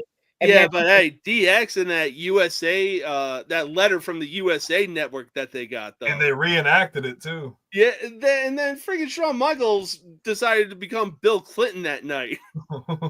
Man. Yo! I will tell you, that Ted Turner promo, though, that shit was funny because it had like a 70-year-old man acting like Hulk Hogan. And he's like, "What did I be on, brother?" Like, that shit was funny. But I will tell you before we go. Yeah, that shit was funny. I will tell you one of the funniest segments during the Attitude Era. And then I'll let you two tell one if you want. That for me is when Stone Cold lost his title. So he came out because he got screwed. So he came out the next day on Raw and wouldn't let the show continue until he got a title shot. So they finally got him out of the ring. Then the first match begins. He comes, beats the hell out of both of them. And then leaves, and they bring the second match. He runs out there, beats the hell out of both of them too, and then just grabs a chair and sits in the middle of the ring. Goes, "I'm not going anywhere." And then let the show continue, continuously just kept beating up people in every match. That shit was hilarious. I mean, absolutely. I mean, full on Stone Cold. Like, everybody's gonna get it. That shit was funny. Oh yeah. No, I'm gonna have to go with Stone Cold again. He's interrupting a match between Val Venus and Mr. Perfect because he got screwed out of the Royal Rumble, and he does the whole Beverly Hillbillies like intro, and it like probably one of his best what segments of all time. And he's like, "I trained hard. What? I trained real hard." But then he goes on to say, "Stone Cold Steve Austin is going to WrestleMania, and I'm going to whoop somebody's ass." And it obviously turned out to be Hall and Nash that he was going to go ahead and face. I wish would have got Austin and freaking what was it? Austin and Hogan at Mania. That would have been perfect. Oh yeah. I mean, we did get The Rock and Hogan at Mania. Man, but it would have popped. Dude, the roof would have popped, dog. Like, True. they would have blew the roof off. Very it would true. have been nuts. Like, them. Rock was pretty big too, though. I mean, that place was rocking. Oh yeah. Yeah. I just flash bulbs that were going off from the cameras alone. Yeah, I mean, Rock looked this way and Hogan looked this way. I mean, it was the match itself. Hogan was older, still a good match for him at that time. I mean, it would have popped more for Stone Cold because it would have been Attitude Era best against Golden Era best and WCW's best. But I mean, like we did get The Rock and Hogan, and I'm okay with that. Oh yeah, yeah. I liked anytime The Rock would roast commentators or interview people. "Oh, my name's Mark Lloyd." Yes. Hey, look, man, what he did to the coach, that shit, man, like he made him absolutely ridiculous. Oh my gosh, bro. Roasted. I'm like, hey, coach paid his dues, bro. He went through some crazy. Whoo, man. Yeah, he did. That shit was great. But it was a great show, y'all. We had 200 Scott Harser fought The Rock. I wouldn't have been mad at that. I would have been okay No, I with wouldn't that. have either. I mean, like you have your big three. Obviously, Rock and Triple H Hall. had his main event match for the undisputed title, but obviously, you still had a big three to take on the NWO big three. So yeah, that definitely would have put some asses in seats for WrestleMania 18. Promos with Rock and Hall would have been funny, dog. Yeah. Oh my god. Hey, that was great. Great show. We're well over 3,000 views. We've been over 200 people watching for an hour now. So I want to thank everybody out there. I just want to remind everybody that Wednesday we will have Divine Battleground. I know, James, you said you want to come on. Brandon, you're going to be there, right? Mm-hmm. So we'll have that Wednesday at 8. Thursday, of course, College Sports Villains. Going to be a very basketball heavy show. It's just that time of year, college basketball, by the way. NFL playoffs, a national championship game coming up. It's going to be really cool. Friday, No Mercy Sports. I have no idea what we're going to talk about that night, but I'm on vacation. Mostly the NFL playoffs and the national championship predictions and the divisional round predictions. Hey, perfect. I'm on vacation, so I'm going to be there again. So hell yeah. So I'm excited. I always like coming on No Mercy Sports because then I can do the crazy talk. Bro, the Rams are clapping the Vikings right now, bro. Mm-hmm. Wait a minute. I want to go ahead and bring something up right here because y'all said it was crazy talk when I told you the Vikings were one and I mean, I wasn't gonna say it was crazy talk. I just wouldn't have picked the Rams, but that's crazy. Like it's almost it's almost a 20-point game. Plus, it's how the Rams actually won the NFC West when the Seahawks, regardless of the win, they would have tied the LA Rams for the NFC West, and then they would have had to gone to a tiebreaker. And I did say if both of those guys were healthy, though, they probably could win. And I mean, they're both playing, so yeah. I told y'all acted like that shit was crazy talk when I told y'all the Rams. I said the Vikings are one and done. I said the Vikings were frauds. Hey, Cam gonna be Cam. The Darnold train video ain't popping up next week. That's right. I just want to point that out. Like I said this was going to happen. I told you the Vikings were frauds. I saw it all year long. Great run by the Vikings. But they were decimated in a lot of injuries. A very well coached team. Not taking that away from them. If you can make Sam Darnold look like a MVP candidate for a little while, you're a great coach because he's that good. We will not see Sam Darnold in Minnesota next year. But yeah, this happened exactly like I said it. And this wasn't just before the playoffs. I said this midseason. I said the Vikings are going to go out in the first round of the playoffs. Like, especially after what the Lions did to them. I knew, right? I was like, ooh, because they beat their ass, bro. They beat their ass. And this is the only game I missed on. I picked all the other ones right. This is the only game I'm probably going to lose on. Yep. I missed one as well. Which I can't remember which one. You missed on the Chargers game. I'm the only person. Yeah, Chargers game. Yep, that's what it was. And I'm the only one that picked the Rams. So the Rams are good, though. The Rams are deceptively good. It's not just that Minnesota were frauds. The Rams are deceptively good. McVay's a good coach, though, man. He can get the most out of. And they got healthy at the right time of year too. They really did because they were hurt most of the year. Oh yeah, I mean, for a good amount of weeks, they were missing Puka Nacua and Cooper Kupp, right. which is literally their receiving core. Yeah, that matters. So anyway, moving on with the Rams. The Vikings are out. Don't have to hear any more of that dumb shit anymore. Look, I'll just say this: Sam Darnold is without a doubt winning comeback player of the year. I'm not going to dispute that. I'm just saying he didn't deserve it. But at the beginning of the year, all the injuries that the Vikings had was the classic makeup of a 500 season. It really was. And the fact that they put that many wins together is impressive. Like they're a very well coached team. But yeah, I mean, you even looked at like their first 5 games of the season. It was like, okay, that's a loss. That's a loss. San Francisco 49ers, that's easily a loss. But I mean, seeing how the Niners Oh yeah, I forgot about you. But yeah, so Friday night, No Mercy Sports. Sunday, I don't know if y'all are going to do a show, game day countdown. I hope you are. Sunday night, football frame of mind. It's going to be a really good one. So we should be deeper in the playoffs by then. That's why I think it's really cool that it's on Sunday night because we get more information. And of course, next Monday, Legends of the Squared Circle, back-to-back weeks, just a booming hit. Like I absolutely love it. One of my favorite shows that we do, and I open next Monday, so I get to be on here again. Whatever we pick, that'd be 3 weeks in a row. I get to do the show, so really cool. Thank you guys. I appreciate everything. Final thoughts? Oh man, it's doing really good, man. The network is in a really good place. Make sure you guys do check out the Villains Media Network, whether it be on X, Facebook, YouTube, all that good stuff. And make sure to check out all of the cool content creators and shows located there. You won't be disappointed. There's a show almost every day of the week. So there's plenty of content to keep you busy for the foreseeable future. Oh, yeah. 100%. James, final thoughts? I mean, yeah, you pretty much hit the nail on the head.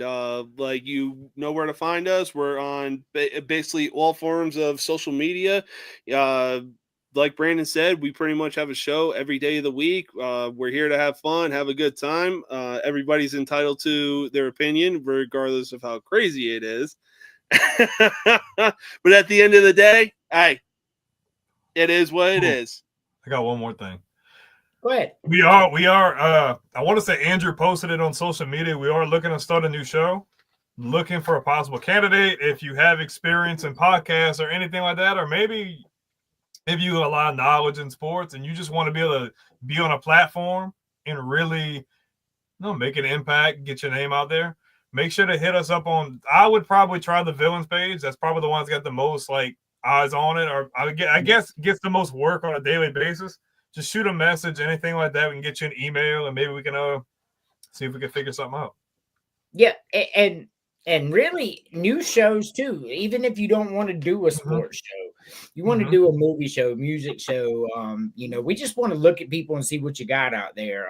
We just want more content. I love talking movies and music. The problem about that is I can't be on a show 7 days a week. I just don't have the time. I would love to do it, but. Or maybe you have, or maybe you've already got a show, maybe on YouTube, Facebook, whatever, and you're looking for a place to maybe get your name out there better. It's an upstart network as of towards halfway point of last year. I forget when we started, but it's growing at a pretty good rate. Like the views are there, the followers are there. So maybe you have a show and you just want to find yourself on a better platform with maybe people of like-mindedness. Hit us up. Maybe we can try to figure something out. Yeah. Absolutely. Couldn't agree more. That comment. Oh, boy. Chick flicks. Movie sucked. Hey, we can talk about it, but I ain't never seen it. I ain't gonna see your tears under them glasses, bro. Right. Oh, yeah. No, look, the only thing I actually miss about that movie was the time I wasted watching it. So I haven't seen it. I sent Terry 3 movies the other day for an 80s movie night that I really want to do. I was going to do it the other night, but I really just didn't want to go out there and talk about it myself. Hopefully, I made a graphic, a video, all of it. Like it's something I want to do, an 80s movie. I put out some really good movies, so maybe one night we can look to do that. It doesn't have to be a recurring series. Like, it could be something different every week. I don't care. Just bring it to us, especially if you have something that you really like. But with that being said, guys, I appreciate it. Only thing I got to say, as usual, John 3:16.